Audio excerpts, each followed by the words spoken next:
Joining us now, John Nolte, senior writer, Breitbart News, just has a column out, a story out today that I thought was outstanding. He said, Trump should open tedious coronavirus Q&A to outside journalists, and basically, my words, end the clown show that's going on in there with those people. And I, for one, saw the article. I'm like, okay, I get this. I'm a hard pass holder. I worked my tail off to earn that, and now I'm kicked out, and I have to sit there every day while these clowns ask stupid questions, and they are tedious. And then finally, the other thing is, before you come on, it's unbelievable that NPR just got $50 million of you and I's taxpayers' money while 10 million people are laid off. They decide not to carry the president's press conference, another propaganda machine. Thanks for being with us. The problem with the press, I understand why Trump is doing this. He needs to fight their narratives. He needs to do what he can to ensure they don't blacklist these briefings, because the media have been threatening to blacklist the briefings, to not carry them. And one way to hopefully get them to carry them is to allow them to ask their obnoxious questions. So I understand why Trump is doing this. But on the flip side of this, the problem is that these questions are not serving the country, because as you pointed out, and what is a huge problem is that these idiots, these imbecilic idiots, keep asking the same questions over, and I don't know how many times Trump has to be asked why he doesn't wear a mask, how many times Trump has to be asked why he won't do a national shutdown, why he backs these malaria drugs. It's like there's a contest going on in there to find out how many different ways Trump can answer the same question. And it's not the same. And this goes on day after day after day after day. It's the same questions. And we're at a point now where the groupthink in that room is so bad, it's not serving the country. I have questions I want answered. Now, I'm not asking for Trump to let me into the briefing, because I know there are a lot of smart people out there that have better questions than I do. And what I want answered are questions I can't think up. So I want some outside thinkers. And I don't see why once a week Trump can't bring together a group of outside thinkers, you, Glenn Greenwald, Joe Rogan, the Dilbert creator Scott Adams, someone from Breitbart, to ask questions. And they can do it digitally. They don't have to fly us out there. I think you're right, because, look, the thing is, you have two ways the White House press corps works. And, of course, you know this, but just for our audience, John Nolte, you've got two levels of people in there. You got those that have assigned seats. Those are basically media companies. They have an assigned seat, or they have a seat. Forget how many are in there. I think 50 or so, or 40-something. But there's seats there. And the media company has a seat, CNN, ABC, NBC, NPR. It takes a while to get one. But those seats are controlled by the White House Correspondents Association, right? And if you have a seat, then that media company can decide on any given day who's going to go in that seat. Al Jazeera has a seat, for instance, and they've earned them over time. I have no quibble with that, and it's the WHCA that controls the seats. The second level of journalists allowed into the briefing room are those that have been granted a hard pass, which is a pass means that you can get in at any time, a hard media pass, of which many of us have, and I know that I have mine, John, and I earned it. I worked my tail off for that for a very long time to earn that. And those are the people that don't have assigned seats, but you can come in and stand up and ask a question, which I did on most days where they actually had one back in the day. So that's the second level of people. So what the White House Correspondents Association has done, and that second level of people is not part of the elite media machine, right? They're just independent journalists like me that own 3 or 4 radio stations or a TV station and things of that nature, right? So those are the ones that have been cut out. And then for the people that have seats, the White House Correspondents Association have controlled what seats are allocated to who to maintain social distancing. So the WHCA didn't have control of the process when the Trump administration the press office would give hard passes out to people like me. That pissed them off. Like every time I ask a question, they're pissed because like he shouldn't be here. Well, screw you.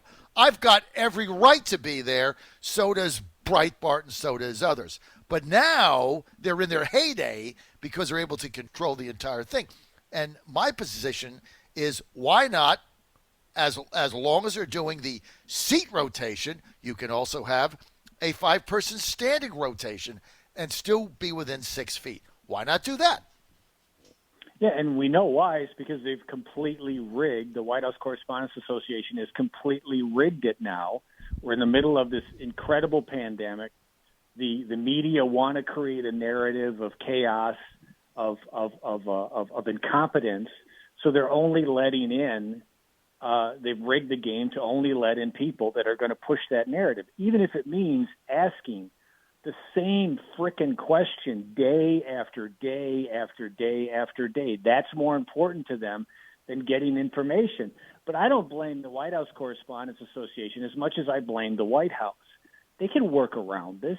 They can fix this. They can do something about this. There's no reason why they cannot hold a digital briefing where people Skype in or they Zoom in or they email questions or they whatever it is. There's no reason why they can't do it. And all I'm asking the White House to do is, we know the White House Correspondents Association is corrupt. It's run by John Carl, for crying out loud. So we know it's corrupt. So why doesn't the White House, for the good of the country, not just to stick their finger in the eye of the media, but for the good of the country, do a workaround every Sunday night or something so that and I'm not talking about people on the right. I'd love to see Glenn Greenwald in there. I'd love to see Joe Rogan in there. They ask good questions. They're intellectually honest people on the left, and they're going to ask good questions. And this would be good for the country because there are tons of questions that are not being answered because they're not being asked. And the reason they're not being asked is deliberate, because the White House Correspondents Association is corrupt. They're totally corrupt. And look, they find every way to intimidate or kick other people out of their little elite group, and they hated the fact that when Sean Spicer was there and when Sarah Huckabee was there, now Stephanie, this White House press team has allowed smaller entities like me, right? I mean, I'm on 11 radio stations in the Mid-Atlantic. I own 3 of them. So I'm considered to be a smaller entity, but they allowed us to get a pass after a very long time. I mean, this is not an easy process for us, John. I mean, it took me 18 months to be able to earn this. When I tried to cover the Obama White House, I had to get a temporary pass. 9 out of 10 times I got turned down, right? So this isn't easy to do. Well, and I think that when declaring ourselves smaller media, Breitbart has a bigger audience than CNN. Right. You probably have a bigger audience over all your stations than 600,000 viewer does CNN at any time. Mm-hmm. Joe Rogan has millions of people listening to his podcast. And let me be clear, I disagree with that guy 95% of the time. But at least he's got a brain. At least he's an independent thinker. He would reach a much bigger audience than CNN or MSNBC and even Fox News any day of the week. And Fox News is no shining example in there either. It was Fox News yesterday that kept badgering and heckling the president over that stupid, biased inspector general and her week-old report that she leaked to the media instead of giving to the FEMA guy to actually get something done that might have helped get these tests through.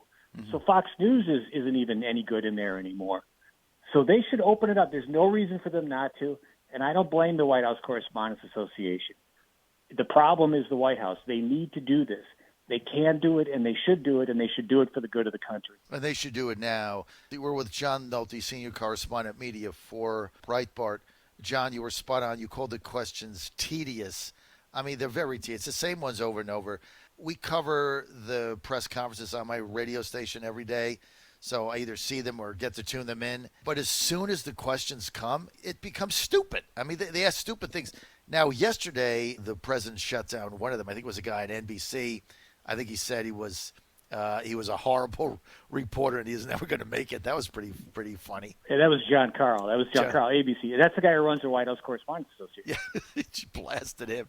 And then the other lady, there was some young lady there asking again about the Inspector General, and he said, okay, no, I think that was John Carl, and he said, no, he was appointed by Obama. Like, the premise of your question isn't even accurate. Yeah, it's just these tedious, relentlessly dull. How many times do they have to ask him why he doesn't wear a mask? I mean, is there any? And then look at how few questions we're getting about the second meteor that hit the country, and that's the economic meteor. Mm-hmm. I'd like to know, just for instance, I would like to know, since it looks like the best case scenario model is going to be about 80% off, what does that say about the worst case scenario model and us deciding to shut down the country? Should we have treated Montana and South Carolina like New York? I don't have the answer to those questions. I'm not speculating. I would just like to see that question asked. And when Dr. Birx last week, she was up there and she was finally going to explain what the medical community knew and when they knew it. She was finally going to tell us, okay, we didn't know this on January such and such because who said it wasn't transmitted human to human? And I'm thinking, well, this is interesting. It's good to know this. What did they know and when did they know it and why didn't they know it? And then Jim Acosta starts heckling her. He starts yelling at her about Trump and raging about Trump. So we never got the answer to that question. So the White House is not serving the country well. They need to open these up. They can do it. And if they don't do it, it is their choice, and they need to do it for the good of the country. Well, I hope they do it now.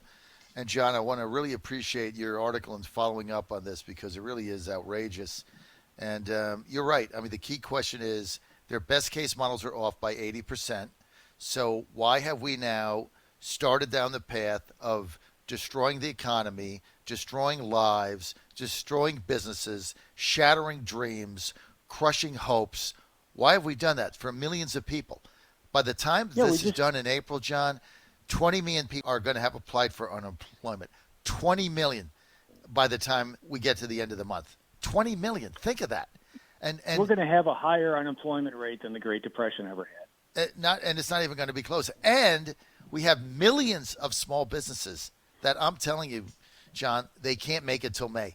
A lot of them can get by in April. You know, they've planned for April. We can all get. I'm one of them. You know, I can get through April. But a lot of my friends that are small business owners that employ, 3, 4, 5, 10, 15 people, 20 people, they can't get to May. And so if we don't get this thing back opened up, their businesses are gone. And not only they don't have a livelihood for their family, their dream is shattered. Their hard work is gone. And then their 10, 15, 20 employees are out of work. John, it's a travesty. They never ask a question about it. The models are off. The thing is costing us hundreds of billions of dollars in lost wages that go on for decades. And all they want to talk about is stupid things like what some Obama-appointed inspector general said about masks. You've got to be kidding me. Yeah, and in the inspector general, that is not the media asking a question. That report was leaked to the media. It's a week-old report. It was leaked to the media, and John Carl and that hideous woman from Fox News were just doing stenography. They were just asking questions at the behest of the Obama people. That's all they were doing. That's all that was. The inspector general did not send that report to the head of FEMA, who would have jumped on it immediately, like he said. He learned about it on the news. So they're not serving anyone. And these like someone asked the other day, why is it okay to go to the grocery store, but it's not okay to go to work? So that's a question I would like. I don't know the answer to the question, but it's a good question. I'd like Dr. Fauci and I'd like Dr. Birx to answer that question. I'd like to know if anyone up on that stage is taking, especially Fauci, is taking these anti-malaria drugs as a prophylactic. That's a good question. Is anyone in the government doing it? Are you having anyone in the government doing it? That would be an interesting thing to find out. Is anyone at the CDC taking these as a prophylactic? Because the media is raging against them, because the media wants to increase the death count, because the media are full of sociopaths. But what's really happening? So there are tons of questions that could be asked that aren't being asked. There are tons of questions I'm not even thinking of that need to be asked, and the White House needs to do it.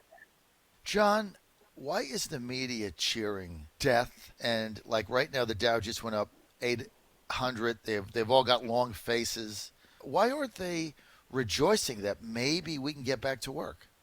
Because, and I've been saying this for 10 years, and when I was saying this 10 years ago, people were attacking me, even people on our side, saying I was being hyperbolic. But the fact is this: the media is a political organization. I'm not saying everyone in the media.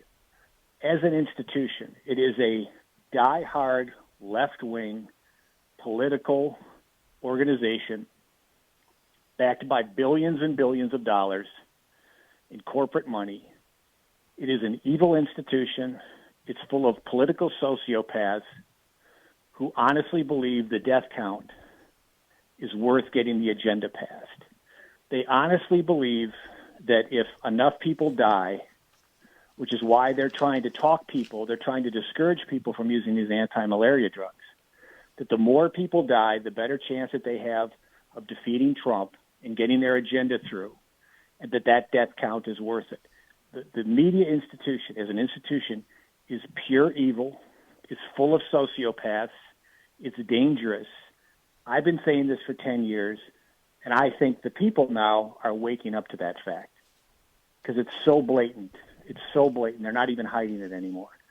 Well, we just had Curtis Ellis on, and both of us heard NPR yesterday, and I'm all over them because they took $50 million of our money and then said they're not going to carry the president's press conferences. And as they were reporting on the death count in New York and the curve flattening, there was depression. I mean, they want it's frightening to see these people. They just want Trump out, and they don't care.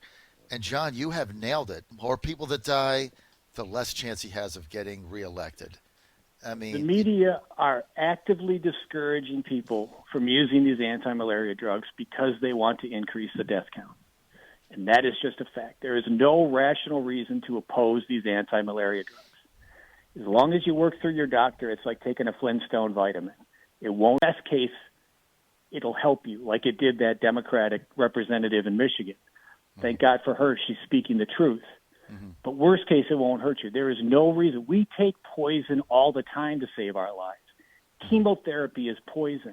Mm-hmm. Radiation is poison. That's what we're willing to do to save our own lives. Mm-hmm. But the media are actively trying to discourage people from taking this.